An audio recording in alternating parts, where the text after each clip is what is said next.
CPM cyber സംഘങ്ങളുടെ മുൻനിര പോരാളിയായിരുന്നു ഒരിക്കൽ PV അൻവർ. പ്രതിപക്ഷ നേതാക്കളെ യാതൊരു ദയാദാക്ഷിണ്യവുമില്ലാതെ കടന്നാക്രമിക്കുന്ന സ്വഭാവം. മാധ്യമങ്ങളും മാധ്യമപ്രവർത്തകരും അൻവറിന്റെ വാക്കുകളുടെ ചൂട് പലവട്ടം അറിഞ്ഞു. അന്ന് അൻവറിന് സൈബർ പോരാളികളുടെ പിന്തുണ ആവോളമുണ്ടായിരുന്നു. എന്തിന് മുഖ്യമന്ത്രി പോലും പിന്തുണച്ചു. ADGP അജിത് കുമാറിനെതിരെയും മലപ്പുറം SP ആയ സുജിത് ദാസിനെതിരെയും വിമർശിച്ചു തുടങ്ങിയ അൻവർ അവരെ അറസ്റ്റ് ചെയ്യിപ്പിച്ച് ജയിലിൽ അടയ്ക്കുമെന്ന് വരെ പ്രതിജ്ഞയെടുത്തു.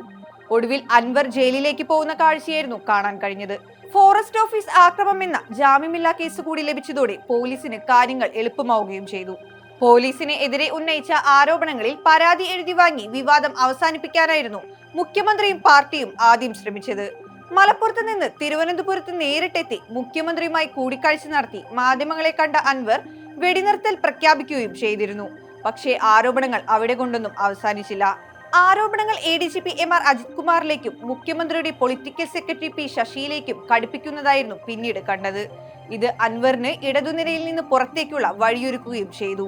ഇപ്പോഴിതാ ഇടഞ്ഞു നിൽക്കുന്ന PV അൻവറിനെ മെരുക്കാൻ വലതന്മാരുടെ രഹസ്യയോഗം.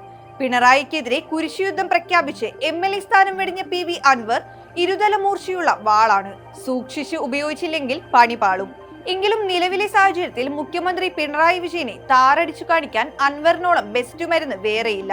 പക്ഷേ അൻവറിനെ ആരുമെരുക്കും എന്നതാണ് ചോദ്യം. അൻവർ രാജിവെച്ച ഒഴിവിൽ നിലമ്പൂരിൽ ഉപതെരഞ്ഞെടുപ്പ് ഉടനുണ്ടാകും.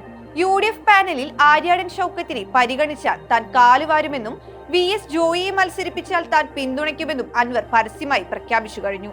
ഈ സാഹചര്യത്തിൽ അൻവറിനെ മെരുക്കാനുള്ള തന്ത്രങ്ങൾ UDF പാളയത്തിൽ തുടങ്ങിക്കഴിഞ്ഞു. കഴിഞ്ഞ ദിവസം കോഴിക്കോടെത്തിയ പ്രമുഖ കോൺഗ്രസ് നേതാക്കന്മാരിൽ ചിലർ അൻവറിനെ പാട്ടിലാക്കി കാര്യങ്ങൾ അനുകൂലമാക്കാൻ ശ്രമം നടത്തിയതായാണ് വിവരം. ആര്യാടൻ ഷൗക്കത്തിനെ പിന്തുണച്ച് UDFന്റെ ഭാഗമാകൂ എന്നതാണ് UDF പ്രമുഖൻ അൻവറിന് മുന്നിൽ വെച്ചിരിക്കുന്ന ഫോർമുല. ഇതിനോട് അൻവർ ലേശം സമരസപ്പെട്ടു എന്നാണ് അറിയാൻ സാധിക്കുന്നത്. 2026-ൽ UDF അധികാരത്തിൽ വന്നാൽ മന്ത്രിസ്ഥാനം, കൂടെ നിൽക്കുന്നവർക്ക് മാന്യമായ അക്കോമഡേഷൻ, കൂടുതൽ ഇടതുവിമതന്മാരെ സൃഷ്ടിക്കാനും സാധിക്കുമെങ്കിൽ മറുകണ്ഠം ചാടിക്കാനുമുള്ള ഫണ്ട് ഉറപ്പ്, കേന്ദ്രത്തിലും വിദേശത്തും ആവശ്യം വേണ്ട സഹായമെല്ലാം വിരൽ തുമ്പിൽ. പിണറായി സർക്കാർ ചുമത്തിയ കേസുകൾ ഓരോന്നും അടഞ്ഞ അധ്യായമാകും. ഇതൊക്കെയാണ് അൻവറിന് മുന്നിൽ നിരത്തപ്പെട്ട വാഗ്ദാനങ്ങൾ. ഇതിൽ മന്ത്രിസ്ഥാനം അൻവറിന് ഓക്കെയാണ്. അദ്ദേഹം അത് അതിയായി ആഗ്രഹിക്കുന്നുമുണ്ട്.